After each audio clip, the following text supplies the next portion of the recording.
நானும் என் ஆறாம் அறிவு. மரங்கள் கொண்டதோ ஓரறிவு, ஊரும் ஊர்வனங்கள் கொண்டதோ ஈரறிவு. பூச்சிகள் கொண்டதோ மூன்றறிவு, பறக்கும் பறவைகள் கொண்டதோ நான்கறிவு. விலங்கினம் கொண்டதோ ஐந்தறிவு, மாறும் மனிதனுக்கு மட்டுமே ஆறறிவு. அது என்ன ஆறாம் அறிவு? ஆம், அதுதான் பகுத்தறிவு.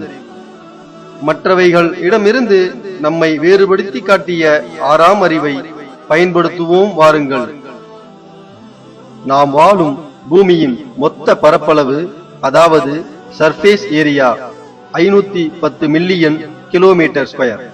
அதனுடைய ஆரம், அதாவது ரேடியஸ் 6371 கிலோமீட்டர்.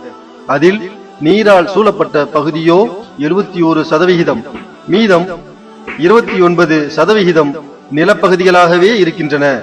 இந்த 29%, ஒரே ஒரு சதவிகிதத்தில்தான் மொத்த மனித இனமே வாழ்ந்து கொண்டிருக்கின்றது.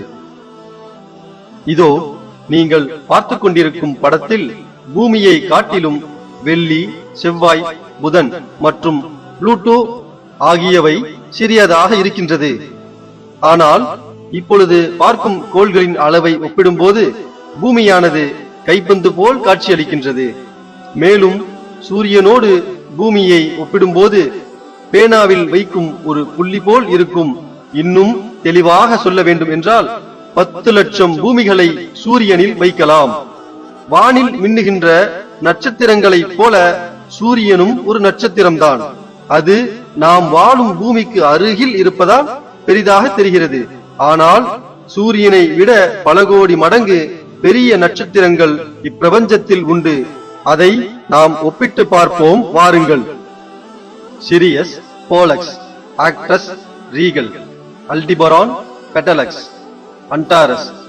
கேட்பதற்கே புரியாத பெயர்களாக இருந்தாலும் விஞ்ஞானத்தை ஒத்துக்கொள்ளத்தான் வேண்டும். இதில் வேடிக்கை என்னவென்றால், பூமியை விட 10 லட்சம் மடங்கு பெரியதான நாம் பார்க்கும் சூரியன் ஊசி முனையளவு காணப்படுகிறது. கண்ணியமான சகோதர சகோதரிகளே, நாம் நிச்சயம் இங்கு சிந்திக்க கடமைப்பட்டுள்ளோம். இப்பிரமாண்ட கோள்கள் மற்றும் நட்சத்திரங்கள் மத்தியில் சூரியன் ஊசி முனையளவு இருக்கையில் கண்ணுக்கே புலப்படாத பூமியில் 1% வாழ்ந்து கொண்டு நான் என்று பெருமை கொள்ளும் நீ அதில் எங்கே? சற்று சிந்திப்போமாக. இதோ உன்னை பற்றி உன்னை படைத்த இறைவன் அவனின் இறுதி வேதத்தில் இவ்வாறு கூறுகிறான். பிஸ்மில்லாஹிர் ரஹ்மானிர் ரஹீம். தபாரக்கல்லதீ ஜஅல ஃபிஸ் ஸமாஇ புரூஜன் வ ஜஅல ஃபீஹா சிராஜன் வ கமரன் முனீரா وهو الذي جعل الليل والنهار خلفة لمن أراد أن يذكر أو أراد شكورا.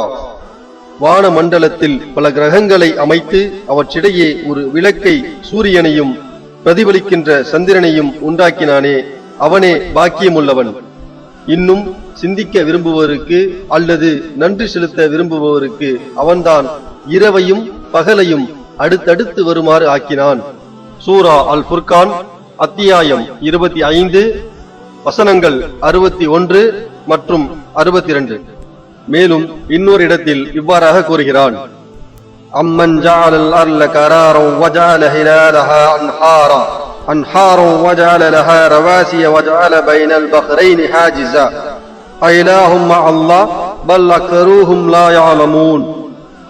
இந்த பூமியை வசிக்கத்தக்க இடமாக ஆக்கியவனும் அதனிடையே ஆறுகளை உண்டாக்கியவனும் அதற்காக அதன் மீது அசையா மலைகளை உண்டாக்கியவனும் இரு கடல்களுக்கிடையே தடுப்பை உண்டாக்கியவனும் யார்?